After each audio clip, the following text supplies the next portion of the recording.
Hi hello welcome back to our channel mister Harry Potter. ఈరోజు 12వ తారీఖు మన సీఎంగా చంద్రబాబు నాయుడు గారు బాధ్యతలు చేపట్టబోతున్నారు. ఆల్రెడీ ప్రమాణ స్వీకారం కూడా జరిగిపోయింది. ముఖ్యమంత్రి శ్రీ నారా చంద్రబాబు నాయుడు గారితో పాటు నారా లోకేష్ గారు, అదేవిధంగా కొణిదెల పవన్ కళ్యాణ్ గారు పవర్ స్టార్ కూడా ఇవాళ ప్రమాణ స్వీకారం చేయడం జరిగింది. సరే, అది వేరే విషయం.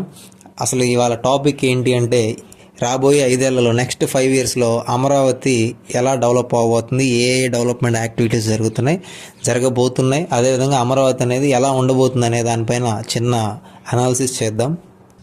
సో చంద్రబాబు నాయుడు గారు 2014లో అధికారంలోకి వచ్చిన తర్వాత అమరావతిని ఎలా అయితే రాజధానిగా ఆయన ప్రకటించారో, అదేవిధంగా ఇప్పుడు మళ్ళా అదే పూర్వ వైభవాన్ని ఆయన అమరావతి తీసుకురాబోతున్నారు. అమరావతిని రాజధానిగా ప్రకటిస్తున్నారు. మన రాజధాని అమరావతి ఆయన స్పష్టంగా చెప్పడం జరిగింది. సో ఈ 5 ఏళ్లలో అమరావతిలో ఎలాంటి మార్పులు జరుగుతాయి, డెవలప్మెంట్ యాక్టివిటీస్ ఏం జరుగుతాయి అనేది చూద్దాం. ఫస్ట్ ఆఫ్ ఆల్, పోయినసారి అధికారంలోకి వచ్చినాక చంద్రబాబు నాయుడు గారు మనకి పర్మనెంట్ బిల్డింగ్స్ అనేవి అక్కడ నిర్మించలేదు, అన్నీ కూడా తాత్కాలిక భవనాలు కట్టారు. సో అప్పుడు ఆ సిచ్యువేషన్లో ఆయన తాత్కాలిక భవనాలు కట్టడం వల్ల రాజధాని మార్చడం కావచ్చు. తర్వాత అధికారంలోకి వచ్చినటువంటి జగన్మోహన్ రెడ్డి గారు 3 క్యాపిటల్స్ అనే ప్రపోజల్ తీసుకొచ్చి అమరావతి, వైజాగ్, అదేవిధంగా కర్నూలు అని 3 రాజధానుల ప్రపోజల్ తీసుకొచ్చారు. సరే, దానిపైన చాలా కేసులు ఇది చాలా జరిగాయి, చాలా స్టేట్మెంట్స్, చాలా వాదనలు. సరే, ఎట్టకేలకు ఈసారి చంద్రబాబు నాయుడు గారు అయితే కూటమితో అధికారంలోకి వచ్చారు. సో అమరావతిని అయితే ఆయన ఆపరు, త్వరగా పూర్తి చేస్తారు. వీలైనంత త్వరగా అమరావతి రాజధాని ఆయన పూర్తి చేస్తారు. ముందుగా అది పూర్తి చేయడానికి ఆయన చేసే యాక్టివిటీస్లో అక్కడ పర్మనెంట్ బిల్డింగ్స్ అనేవి, ప్రభుత్వ భవనాలను తాత్కాలికంగా కాకుండా పర్మనెంట్ బిల్డింగ్స్ని ఆయన అక్కడ కన్స్ట్రక్ట్ చేస్తారు. సో ఎందుకంటే మరొకసారి పొరపాటు జరగకుండా ఉండాలి కాబట్టి ఆయన అక్కడ పర్మనెంట్ బిల్డింగ్స్ అయితే అమరావతిలో వస్తాయన్నమాట. మనం చూసాం తెలంగాణలో కేసీఆర్ గారు ఎలా అయితే కట్టారో, ఒక అందమైన మన సచివాలయం నిర్మించారు కదా. సో అలాగే ఇక్కడ కూడా ముందు పర్మనెంట్ బిల్డింగ్స్ అనేవి అయితే వస్తాయన్నమాట అమరావతిలో. అదేవిధంగా డ్రైనేజ్ సిస్టమ్, రోడ్లు, ఏవైతే మౌలిక సదుపాయాలు ఉంటాయో ఇన్వెస్టర్లకు కావాల్సినటువంటి అవన్నీ కూడా ఆయన కల్పించడం జరుగుతుంది. పెద్ద మొత్తంలో ఇన్వెస్టర్లు అయితే అమరావతికి ముందుకు రావటం జరిగిద్ది ఈ 5 ఏళ్లలో. సో ఈ విధమైనటువంటి యాక్టివిటీస్ వస్తాయి. లాస్ట్ టైం కూడా అక్కడికి SRM యూనివర్సిటీ అనేది రావటం చూసాం. అదేవిధంగా కొన్ని ఎడ్యుకేషనల్ యూనివర్సిటీస్ కూడా అమరావతికి వచ్చే అవకాశం ఉందన్నమాట. అమరావతి అంటే అమరావతి కాదు, చుట్టుపక్కల ఉన్న అటు చూసుకుంటే విజయవాడ, ఇటు చూసుకుంటే గుంటూరు, ఈ 2 నగరాలు కూడా ప్రధానంగా అభివృద్ధి చెందే అవకాశం అయితే ఉందన్నమాట. అక్కడ రియల్ ఎస్టేట్ విపరీతంగా పెరిగే అవకాశం ఉంది 5 ఏళ్లలో. సో చూసుకుంటే లాస్ట్ టైము చంద్రబాబు నాయుడు గారు అధికారంలో ఉన్నప్పుడు విజయవాడకి HCL అనేది కూడా రావటం జరిగింది.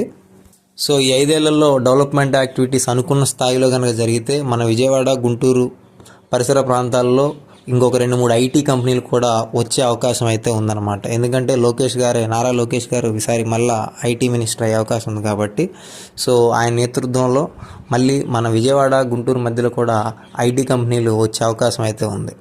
సో IT కంపెనీలు వచ్చినాయంటే ఆటోమేటిక్గా జాబ్స్ అనేవి క్రియేట్ అవ్వడం జరుగుతుంది యూత్కి.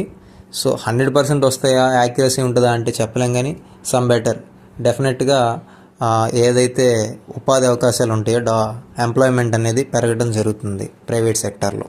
సో ఇంకొక షాకింగ్ విషయం ఏంటంటే, చంద్రబాబు నాయుడు గారు కూడా ఇవాళ ప్రసంగంలో చెప్పారు, విశాఖపట్నాన్ని ఆర్థిక రాజధానిగా చేస్తాను అని చెప్పి ఆయన చెప్తున్నారు.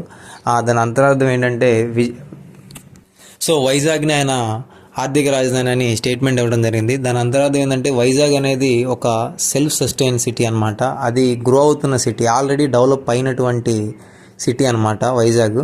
సో వైజాగ్ అనేది ఎందుకంటే అన్ని విధాలా కూడా కొంతవరకు డెవలప్ అయినటువంటిది. సో దాన్ని ఏంటంటే జగన్మోహన్ రెడ్డి గారు ఆ ఉద్దేశంతోనే ఆల్రెడీ డెవలప్ అయిన దాన్ని కంటిన్యూ చేస్తే ఈజీగా ఉంటుందనే ఉద్దేశంతో ఆయన వైజాగ్ని ప్రకటించడం జరిగింది. కాకపోతే అమరావతి అనేది రైతులతో సంబంధించి ఉంది కాబట్టి, వాళ్ళు భూములు ఇచ్చారు కాబట్టి దానిలో కొన్ని ఇష్యూస్ ఇవన్నీ ఉన్నాయి, కంప్లీట్గా మార్చలేకపోయారు. అయినప్పటికీ చంద్రబాబు నాయుడు గారు విశాఖపట్నాన్ని మర్చిపోను, డెవలప్ చేస్తాను, ఉన్నదాన్ని ఇంకా ముందుకు తీసుకెళ్తాను అని ఆయన చెప్పడం జరిగిందనమాట.